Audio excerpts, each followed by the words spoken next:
Hello, What Culture? My name is Simon Miller, and before we get started, Happy New Year! And that puts a smile on my face, because as I said, towards the back end of 2018, it means we're not dead. And really, when you think about it, that's all that matters. You wake up in the morning, realize, I'm still alive. Now I can go enjoy some wrestling. But we do put one more foot into the last 12 months, because even though it was a Happy New Year episode of Raw, it technically happened the last day of 2018. So let's wrap it up, let's put it to bed, and let's up those downs for the last ever episode of WWE's flagship Monday night program of the last year. Let's up those downs.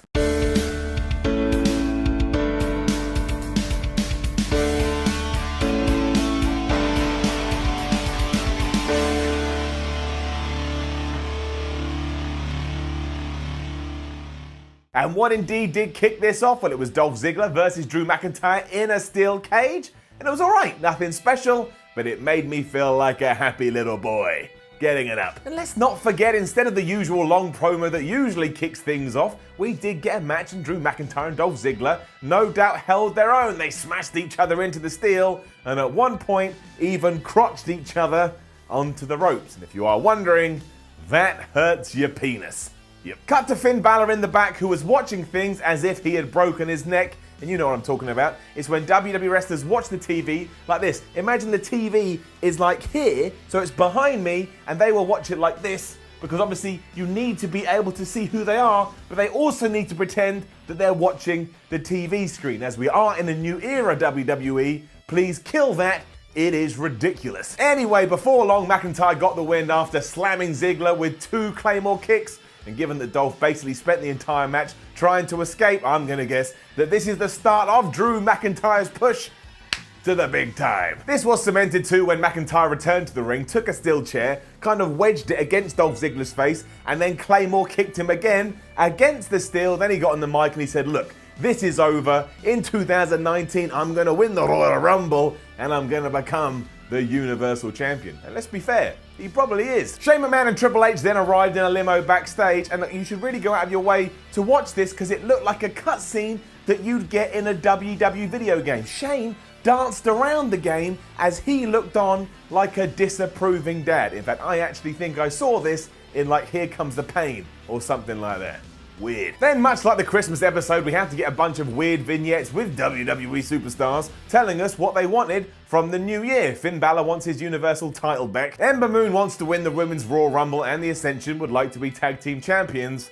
I don't see that happening anytime soon. Then we had Lucha House Party, who said they just wanted 2019 to be their year. That was lame, Lucha House Party. That was really, really lame. Seth Rollins arrived next to see out 2018. Get up. Originally, he wanted a rematch against Dean Ambrose, but then Triple H came out and said, well, you ain't getting it, Seth, because as we've said time and time again, automatic rematches are now dead. You're gonna have to go and earn it.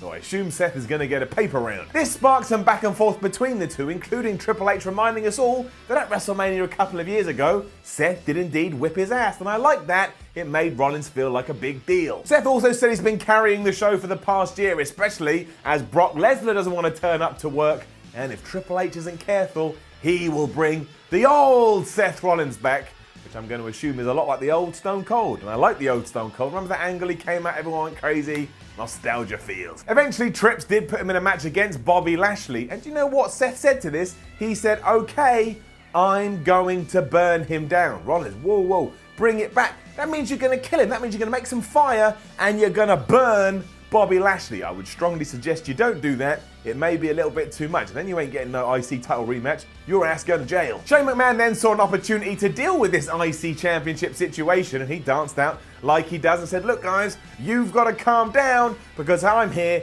to announce the Fresh Start Battle Royal. And that's actually what he called it, the Fresh Start Battle Royal.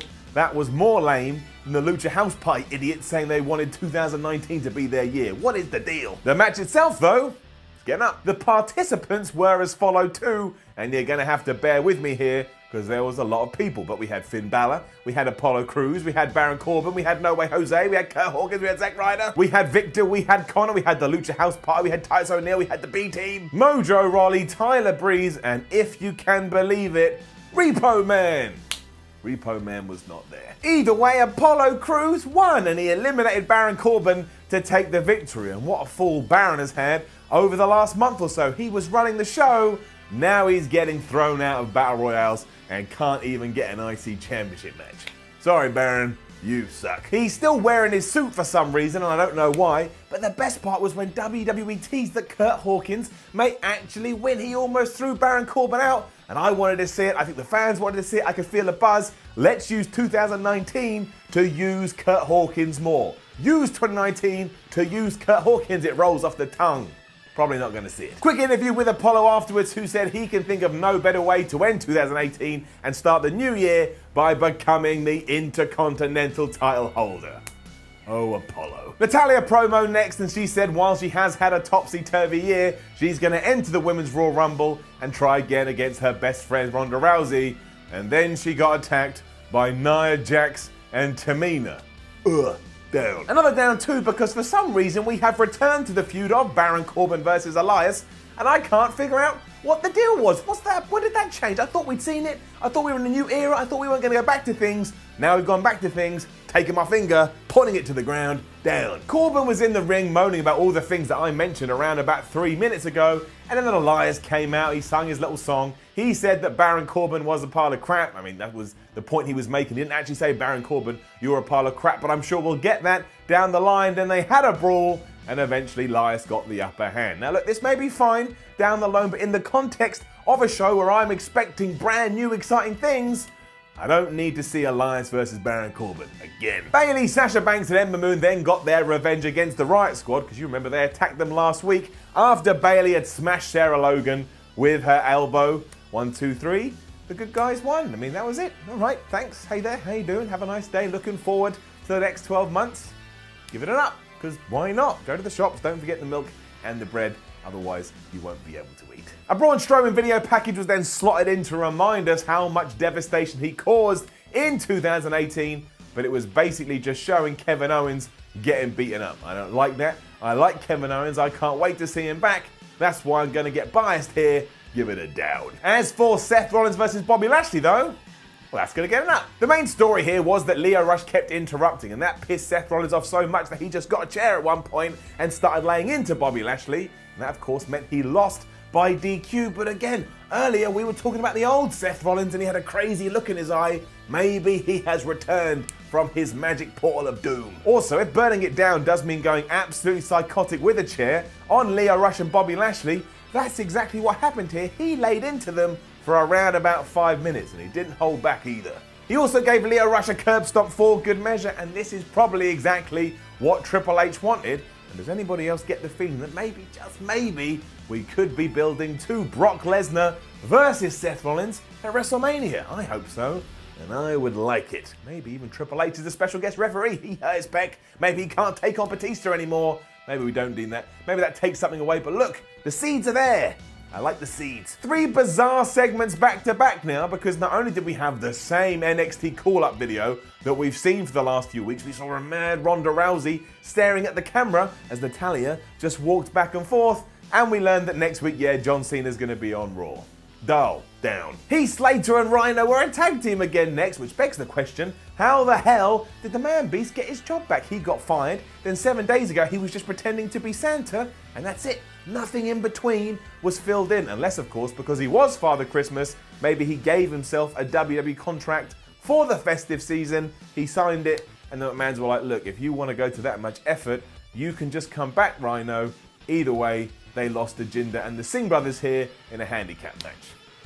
Down. Then there was more New Year nonsense, and we got some earlier too with No Way Jose and the Riot Squad, but Dean Ambrose said he's going to beat Apollo Crews, ruin his 2019 before it even starts. The Revival are going to take on Gable and Rude for the championships on next week's episode of Raw, which makes no sense, by the way, because I thought automatic rematches clauses were done away with, but clearly I was wrong. Clearly I made a mistake somewhere down the road, and Bayley and Sasha Banks want to win those brand new women's tag team belts, which, by the way, apparently are going to be able to go on both Raw and SmackDown. And if we do that, but the World Champ, the IC Champ, the US Champ, the Men's Tag Team Champs, and who knows what other belts can't do it, you are going to confuse my brain no end. Either way, whatever, up. It was then Apollo Crews versus Dean Ambrose for the IC Championship, and I just don't get it, so it's going to get an up, and it's going to get a down.